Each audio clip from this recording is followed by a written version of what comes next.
Yo, what's going on, snipers, and welcome back to our Houston Sharpshooters Draft to Glory franchise mode here in NHL 22. So in last episode, we simulated the entire season, and it was a pretty good season. We had our best year yet so far. We did improve in a lot of different areas in terms of like goals for, goals against, and we also had our most wins and most points that we got as a team, as well as our top liners like Raimo Jaskalainen and Morales and all that type of stuff actually produced pretty decently. So our offense increased quite a bit, and yeah, hopefully next year we can play a little bit better defensively, because this year's draft we are going to be targeting a lot of defensemen to try and help out our defensive core out a little bit, as well as we're maybe going to look for like some goaltenders, that type of thing, just to get us a little bit better of a defensive team, because right now we're scoring good enough, I think, but we could obviously use a little bit more depth scoring, because our top six was really good, but then you get to like our bottom six and it wasn't as good. Now, before we get into the draft in the entire offseason, I do have a few comments to go over. So the first one is from Mike Garbrandt. He says, if a team puts in an offer sheet for one of your players, will you take compensation for them? And the answer is no. More than likely, teams are not going to be offering our RFA contracts after we qualify them, because if you look at these guys, for example, that are expiring, like Morales, we're going to be giving him a long-term deal too, but for some examples, like Goldobin right now, he wants $4.2 million. Now, no other team in the league, I don't think, would offer him $4.2 million, considering he's a 69 overall. But if we qualify him, his asking price should go back down to being like $700,000 or something like that. So we are going to have those guys qualified, and hopefully they end up accepting. The next comment is from Hawksfan88. He says, Teratukin is definitely your best option because you need to build your defense, which I totally agree with. So I was actually showing you guys Teratukin in last episode as well. He is a two-way defenseman, and we have the 4th overall pick, so he's going to be definitely our pick, and he's going to be our best defenseman right out of the draft probably. And hopefully that helps us out in terms of keeping the puck out of the net, and maybe also gives us a little offense from the back end, because that would always be pretty nice. And then hopefully in later rounds we could find some good defensemen as well and shape up this defensive core to being better than they were last year. And then the final two comments are from Alien Pete. He says, have to take Teratukin at 3. He means at 4 because we have 4th overall. A solid two-way D. Definitely try and take another D in the second round, considering... and then also consider finding another elite prospect goalie in case Soderstrom doesn't pan out. Even if he does, having a tandem for goaltending, which I really agree with the goaltending comment, because we just need to have as much goalies as possible, and we need to find one that works, even if they don't have like the greatest potential. Like even if they're a fringe starter, we want to find one that simulates the best. So we might end up taking another goaltender at some point if we can't find a good enough defenseman, but we're going to try and not draft much forwards in this draft at all, because we need to address defense first and foremost. Also, Alien Pete says, for contracts, I'd sign your top 6 long term, but any player who with top 9 to bottom 6 potential, I'd give shorter term deals to, in case you could get better replacements in the future drafts. He also says same goes for top 6 Ds and 7th defenseman. For cap purposes, try and pay the players based on their roles, pay the bottom 6ers like so, and the top 6 guys to their comparables will help you with your cap situations. So that's definitely what we're going to be doing when we get to the re-sign stage, is we're going to be signing guys like Morales to probably like 8-year deals, just because obviously Morales is a key piece of this team. Even if he wants like $12 million, we'll probably do like the 85% rule to get him down to less. But for example, guys like who are expiring, like Goldobin, since he's more of like a 4th liner, maybe even less than that, he's not going to be making anywhere close to that. But we are going to get him like for like 700k hopefully, or maybe like 800k, 900k, somewhere around there. And yeah, hopefully we could maintain our cap pretty good. Also, Janssen, for example, wants over $1 million. We're going to have him qualified, and he's probably going to end up getting paid like a two-way deal kind of thing, or an AHL contract, that type of idea. But anyways, those are the comments I had. So let's get into this draft and start drafting some defensemen, and maybe a goalie prospect as well. Just that way we have 4 goalies in our system instead, because currently we do have like a guy that we randomly signed in Dubois down there in the AHL, so it'd be nice to have another goaltender that we draft in the minors, just in case Soderstrom doesn't pan out, like Alien Pete was mentioning. So anyways, let's get into this draft and see what we could snag up, and then we'll get into the re-sign stage and sim up to next season as well, just to see how our roster is. And we do have 3rd overall. I thought we had 4th overall for some reason. I don't know why. Maybe it's because that defenseman was supposed to go number 4, but yeah, okay. So Florida at number 1 should be taking Turco, who's an 80 overall. So more than likely, I think Teratukin's going to be like a 78, which is not a phenomenal overall out of the draft. But then again, it is still our best defenseman, and that way he has a good chance to grow once we draft him. Nashville at number 2 is going to take Tutu, who's an 81 overall playmaker. That's kind of cool seeing a Tutu going to Nashville, because you can see this guy is related to Jordan Tutu. It's kind of neat. And he's actually pretty short. No, he's not short. Never mind. 6'3", 202. I thought it said 5'8" for some reason. But let's grab Teratukin here at number 3, which means Chiodo is going to go to whoever was next, which is Philly. But yeah, I'm very excited to see how Teratukin can help out our defensive core here. So welcome to Houston. Was it Artemi or... Yeah, Artem Teratukin. Okay, perfect. And he's an 80 overall, so actually better than I thought, because I was thinking he was be a 78, but there's his individual attributes in case you guys wanted to take a look at that. He's got some good passing already. His wrist shot accuracy and his slap shot accuracy aren't really there, so he might not score a lot of goals, but he might be a really good like playmaker, defenseman type of idea, like kind of a guy that could run our power play. He's also got good like shot blocking, defensive stats, good skater, good physical. He's pretty much all around a really solid player, so that's really nice. And there's his X Factors, quick pick, in reverse, thunderclap, and yoink. So he's a really good defensive player, and then he also could take some really good slap shots. So he's almost like a Shea Weber, I guess, to an extent. So there's our pick. Let's just take a look at the other top 5 picks. So McNeil goes to Pittsburgh. What am I saying? Philadelphia. He's also an 80 overall. And Arizona at number 5 is going to take Olsen, who's a top 4 defenseman. Interesting. Let's move to our next pick and see what we snag up here with the first pick in the second round. There is the defenseman Silvergard I was looking at, but there's also Ozolinsh, who's listed as a gem. Do I take the gem is the question, or do I take Silvergard? Silvergard has a BCA, CDD. What about Ozolinsh? Ozolinsh is probably a lower overall, but him being a gem really screams intriguing to me, like he might be good potential-wise. So I think we're going to take Ozolinsh here, unless there's a good goalie on the spot, which there is supposed to be this round, but I don't want to take a goalie right now, I don't think. So yeah, I think I'm going to go with the gem defenseman. That gives us another defenseman to add to our pool, and hopefully this guy pans out. So Ozolinsh, welcome aboard, and he's a medium top 4, 62 overall, so that's good. That's one of our best potential defensemen on their team now, and he will definitely be in the lineup next season. Now, his statistics aren't that great overall-wise, but obviously he could still develop, and hopefully he does. So that's a pretty good pick. Let's take a look quickly and see that other defenseman that was supposed to go, just because I'm curious. 64 top 4, so we might have made a bad choice in taking Ozolinsh. We could have went with Silvergard, and yeah, Silvergard looks a lot better, so I might have made a bad choice there, but at least we still have a good potential defenseman. Now we go on to the third round.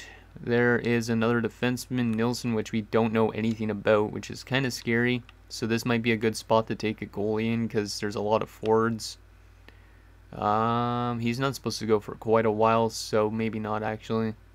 Yeah, I might just have to go with that defenseman that we don't know anything about. A scout actually recommends him or the 2 forwards, which I don't really think we need to grab more forwards right now, but this guy looks decent if we wanted to grab a forward, 3-year ETA.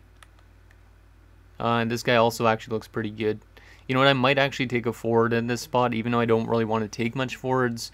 The reason being is because these 2 guys look pretty damn good, unless this guy's also good, but he might end up being just like a top 6 defenseman, which wouldn't be terrible at this stage. It's either that or we take a forward. This guy has no weakness, though, which is really intriguing to me. So we're going to take Jacob Seaback, even though I said we're not going to probably try and take much forwards. This guy, though, having like maybe an X factor as well wouldn't be too bad. So no weakness. Welcome aboard, Jacob Seaback. And then we'll try and get more defensemen. Top 9, 65 overall. That's actually really good. Good overall base. That definitely gives us a little bit more depth scoring and also some good defensive players. I like that pick. That was actually not that bad. But how good was that other dude? Langlaw was also 65. Palmenville was a 63. Nilsson was a 62, low top 4, so he could have been a really good pick. But, I think I'm okay with taking the forward instead. But as long as we could get more defensemen in these other stages, which we can, because apparently there's another defenseman there, and another one there. Nicolation might be 3 years away. He's a right-handed shot, which I like. There's also Dingle, which is kind of a cool name. He's an offensive defenseman, maybe. Yeah, he's a guaranteed offensive defenseman. I don't know if this guy's real, though. 4-year ETA. And then Muir, who's in HC Davos. I don't know really much about him. What about goalie-wise? There is a goalie supposed to go around this stage, so maybe we'll take Joseph. Okay. Yeah, 1-year ETA. This guy's probably got a high overall, which is good.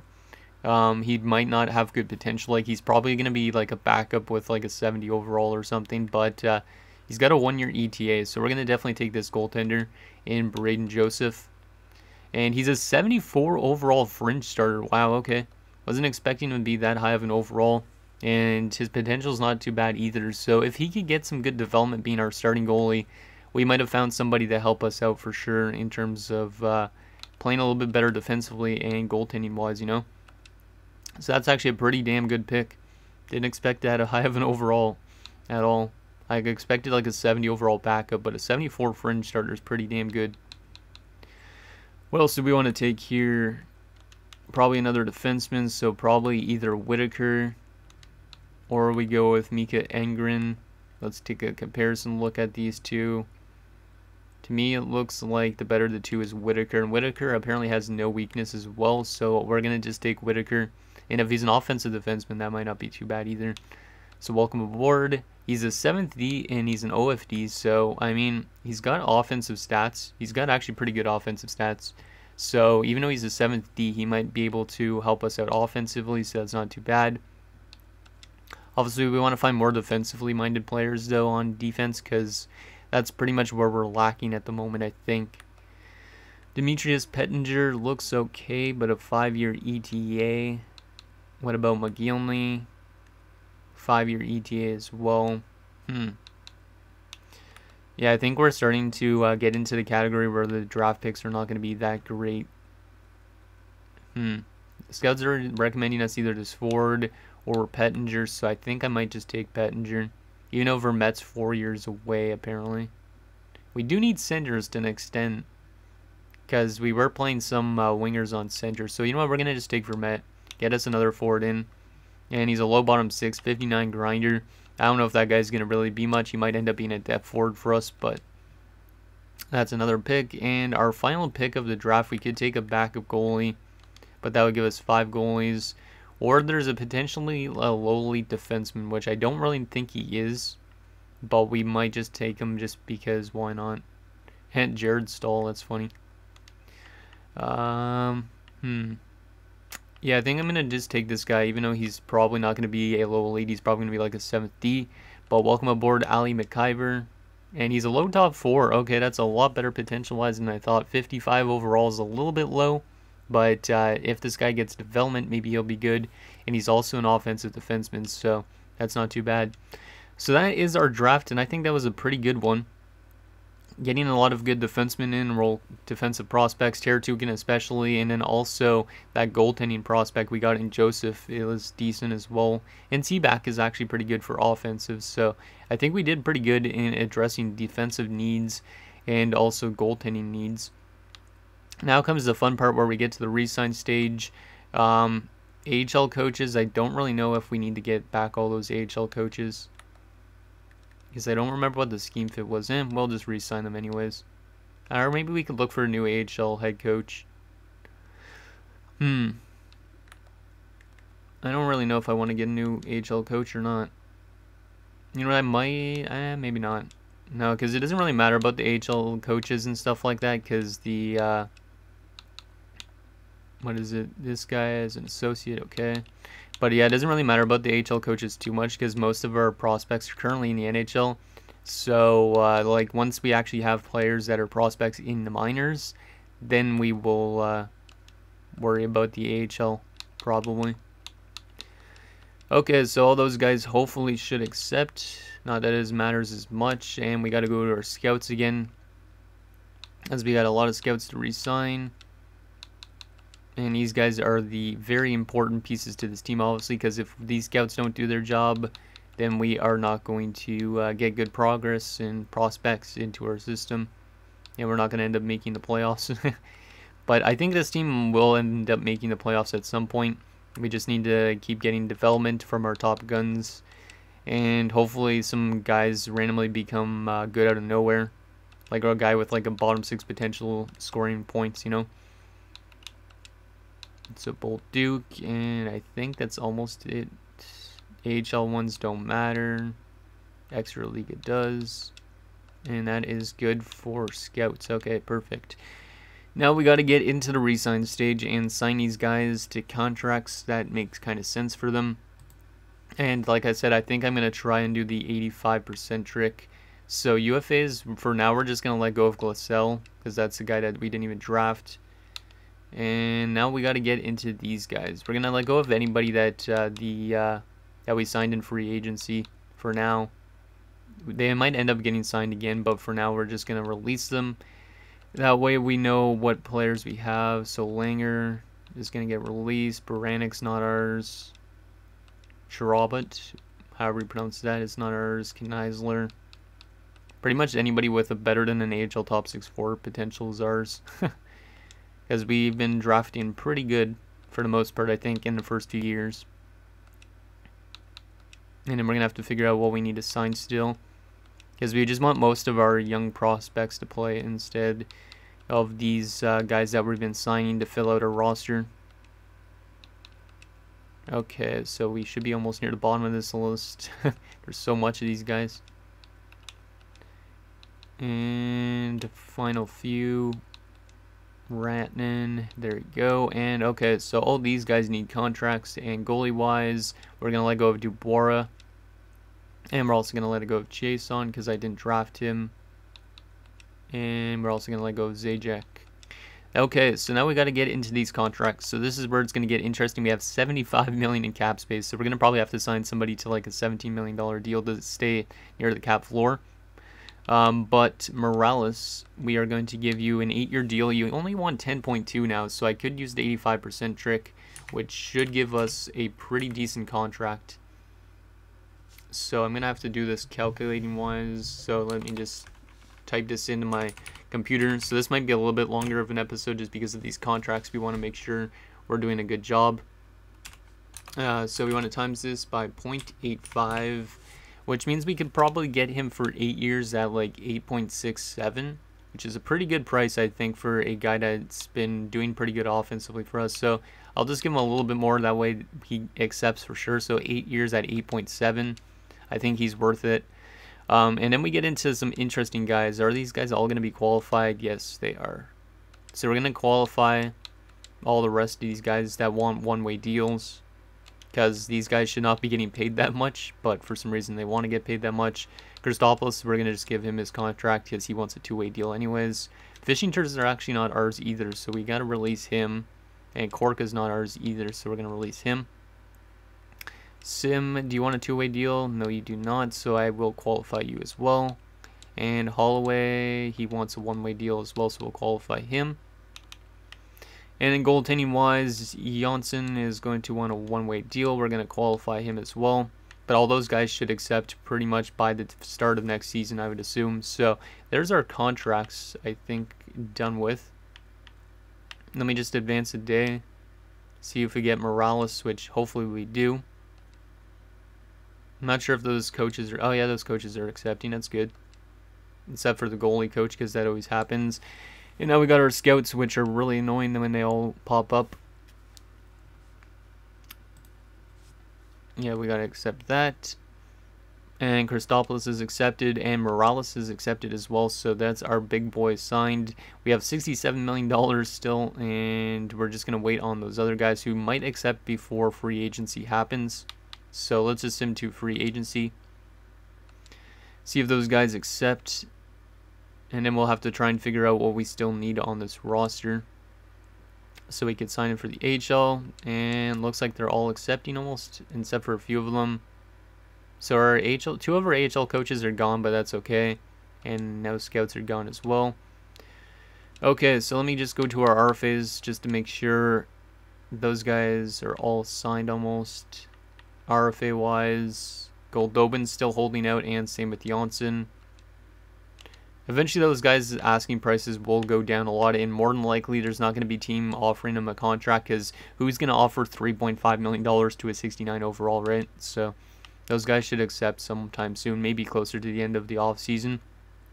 But that's good. Let's take a look at what we got for our roster so far. So we got forward-wise, we got 1, 2, 3, 4, 5, 6, 7, 8, 9, 10, 11, 12. And then defensively, we got 1, 2, 3, 4, 5. And goalie-wise, we got 1, 2. Obviously, we'll have another one once the RFA accepts, so we'd actually have like 3. And we'd have one more forward, so we'd have 13 forwards. We'd still need a defenseman, but we have some in the minors. Oh yeah, our unsigned guys. I forgot about those for some reason. We got to sign those guys up, so we'll get those underway, because that will help us out in terms of how much players we actually need to sign. I completely forgot about these guys for some reason. But should be an interesting season to see who ends up getting scratched and thrown to the minors and all that stuff, because we're going to have to shape up our roster a little bit different. Very excited for that fringe starter goalie, though, if he ends up getting some growth. Okay, so now we can take a look at what we have. We have 26 out of 50 contracts, so we more than likely need a lot more. So 3, 6, 9, 12, 14, and we'll have 15 when Mironov or whatever his name is accepts. So 15, so that means we technically need another 9 forwards, I think, at least.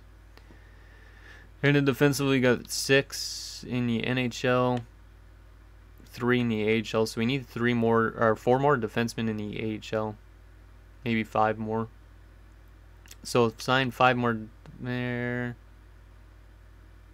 Yeah, we're gonna have to sign a lot of stuff, I think. Mostly forwards, though. And goalie-wise, obviously Jansson's gonna accept soon. But yeah, we're pretty much good on the goalie front. Like, we're probably gonna run Jansson and Joseph, and then Colin will be back in the AHL with Soderstrom next season, which is pretty good. Okay, so let's get into some free agent signings, because we do have to do a lot of that. And I think that's pretty much all we need to do. So let's get into the defensive side. So we need AHL defenders mainly, and 1 NHL like depth. Well, actually, we'll probably just call up one of the guys. So we need like 5 defensemen anyways, and they can't be guys that are going on their ELCs. So Glasella is going to come back, and yeah, we'll just give you a 1-year deal though, and we'll give you 1 way just to get us closer to the cap floor. And what else we got here? We need 5 defensemen. We'll also sign you, Carlson, 1 year. Give you a lot of money as well, which should be kind of close to the cap floor now. We'll do 1 more defenseman close to that spot. 18.6 as well. There you go. Now we need 2 more defenders, which are going to be this 21-year-old. And I can't give him more. I can't give him a 1-way deal, pretty much, which kind of sucks. So I guess I'll give the 27-year-old one. We don't need to give him a 1-way deal. We'll give him a 1-way deal. Why not? And 1 more defender. It's going to be Quaz, whoever the heck you are. There you go. And then we need some forwards. We need probably like 12 forwards for the AHL, which is going to be hard to find because a lot of these guys are wanting ELCs, and I don't want to give a lot of these players like 3-year deals. I need players that are on like 1-year deals. So 1 year for Nilsson is good. 1 year for Dyke. So yeah, we'll probably look for like 12 forwards, so we need 10 more. Tallberg, 9 more now. This part is always like the most tedious thing about doing these draft glories, but draft glories are a lot of fun if you've never done one before. There's 4 forwards signed. There is 5 forwards, 6 forwards. Sjogren, 7 forwards, 8 forwards. And we need probably another 4. 9 forwards. 10 forwards. 11, which means we need 2 more, I think, just in case. Or maybe 1 more only. Yeah, we'll just do 1 more. I think that's all we pretty much need. I'll have to just check to make sure. But there is our signings. They'll all accept more than likely because that's the type of players they are. Once they get an offer thrown at them, they're just going to accept almost right away. And then we got to make sure our RFAs are going to be accepting soon. So let me just take a look at our contract situation. We're at 43 out of 50 contracts, which is okay. And then we still have our RFAs holding out, but more than likely their asking prices are going to come down. Yeah, see, Goldobin's already coming down a little bit. And Janssen should be coming down as well. But they should come down closer to the end of the offseason. So I think that's all we really need to sign. If need be, I'll sign more stuff at the start of next year. But let's go to August the 1st to see if the asking price comes down on those RFAs of ours. And Goldobin's going to accept, so I don't know what they offered him, but he gets accepted. And same with Janssen. So we got both of our RFAs back. Let me just take a look at what they end up getting paid. Probably like $700K or something, because they're not really worth, obviously, a couple $1 million. Not yet, at least. But let's just take a look at what they got paid. So Mironov, where are you? He's a right winger, right? Oh no, it's Goldobin, right? Oh, Goldobin got paid $3 million. Huh. It looks like Goldobin's making $3 million for next year, which kind of sucks, and we only have $2 million in cap space. Yikes. And goalie wise, Janssen got $3 million as well. Damn. I don't know why the AI offered him that much, but whatever. It's fine for now. Hopefully their asking prices go down though in future years, because it's kind of annoying having to pay a lot of money to those guys. So let's sim up to next season now and get our lines set up, and then we'll take a look at also what the new guys look like for the team, I think, in this episode as well. The guys that we just drafted. And yeah, hopefully this team is pretty good going into next season. Or not, well, not necessarily pretty good, but hopefully we're making some good headway. So let's see with our lines. So this is, has Sim and Aegon scratched. I would probably put Simon over Holloway just because of the 63 to 66. That does get rid of the chemistry though, which kind of sucks. Forster is not a great fit there. Thornton obviously is going to go up there. Yeah, we're doing something like that, I think. Does Goldobin take face-offs? Not really. What about Malhotra? Not really. We'll move Pasquale up because he can win draws. 66. I think that might be the best face-off man on that line. Unless I want to move somebody else up who has better face-offs. Yeah, I mean, you know what? We might move C back up there. Maybe not. Chemistry goes away. So we'll put Lane in there. And yeah, that's going to be our forward core, I think. Defensively right now, Teratukin and Dubnik work really good together, so that's great to see that. Yeah, that's probably the best chemistry we're going to get. And then goalie-wise, they're starting the youngster who just got drafted in Janssen, which is nice. We should probably have a depth defenseman just in case of an injury. So let me just check the minors and make sure we got somebody we could call up. So yeah, we'll call up Ryder as our depth defenseman. Because he's, I think he only has like 7th D potential anyways, so he's not going to develop too much. And the rest of our prospects in the AHL, we want to get them the most opportunities possible if there is any of them. Which I don't really think there is still. Yeah, we don't have any forward prospects in the AHL at the moment. We do have Whitaker as a defenseman in the AHL we could call up at some point. But for now, he's going to play in the minors, and MacGyver as well. We'll put him on the second pairing, try and get this chemistry to work a little bit better. Maybe work it like that a little bit. And I don't want to have that -3, so we'll do something like that, I guess, for now. And goalie-wise is Kahn and Soderstrom, which is fine, and that is good. So that's pretty much what our team looks like going into year number 4, I guess. And we're looking actually not too bad. I mean, like, when you look at our roster overall-wise, we have a lot of 70s, so we're kind of like an AHL team. But then we actually have a legitimate top line. Now, this offseason, we're going to have to re-sign Jaskalainen to a big contract. And then the year afterwards, we have Thornton, I think. So that's going to be expensive. Teratukin eventually is going to be expensive too. But this team is coming along pretty solidly. Power play still has a little bit of chemistry issues. So we might have to readjust those lines a little bit. But other than that, our team looks pretty good, especially penalty kill wise. I really like that penalty kill. So that is that. Let's take a quick look at what those new guys look like on the team. And then that will be it for this episode. Just because I'm kind of curious on what these guys look like. Also, I could show you guys quickly, I guess, the draft class too. Even though the draft class we won't know anything about yet, but we could see what is the top prospect, like what his potential is and his player type and all that stuff maybe. Well, not his potential, but his position pretty much is what I mean. So, for new players added to this team via the draft this year, we got, I'm trying to remember, we have Seaback, who might be an interesting piece. He was a 3rd rounder or whatever, but he's a 74 overall, or 74 jersey number, not 74 overall. I wish he was. And he's got some crazy hair, so another guy with crazy hair. I think Jaskalainen also had crazy hair, if I'm not mistaken. Then we go to our defensive core, the big one, Artem Taratukin. Excited to see what he could do this season. He just looks like a typical Russian guy.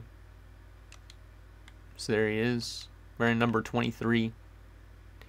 And then we also have in the lineup Ozelinch, Jan Ozelinch.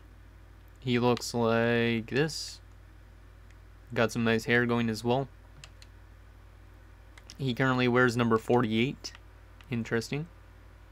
And then also we have our goaltender in Braden Joseph, who I don't know if this guy's going to grow really that much, but even if he doesn't grow that much, that's a solid backup for an overall wise. Like, our goaltending tandem doesn't look terrible. It looks like an AHL goalie tandem. So he's rocking a number 1, and he looks like this. Interesting. So that is our goaltending tandem in the in the NHL, not in the minors. And then we also have Con and Soderstrom down there in the AHL, and Whitaker is another guy we drafted.